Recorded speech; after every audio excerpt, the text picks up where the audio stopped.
Hello દોસ્તો, ડીમાર્ટમાંથી online shopping કરતાં ચેતી જજો.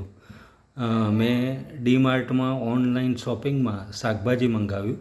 એમાં આપણે હેલ્થ માટે બહુ ઉપયોગી એવી બ્રોકલી મંગાવી. તો બ્રોકલી અમને વાસી અને સ્મેલ મારે તેવી આપવામાં આવી. એટલે આ એક બહુ તકલીફવાળો કિસ્સો છે. એટલે હવેથી ડીમાર્ટમાં ઓનલાઈન શોપિંગ કરવું નહીં, એ બાબતનું ખાસ ધ્યાનમાં રાખજો.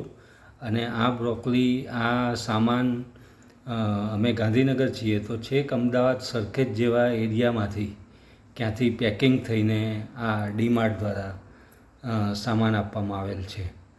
તો વાચક મિત્રો, ખાસ દોસ્તો, તમારા ધ્યાનમાં આ બાબત લાવું છું કે ઓનલાઈન શોપિંગ કરતી વખતે ખાસ કરીને શાકભાજીના સંદર્ભમાં ખાસ ધ્યાન રાખવું.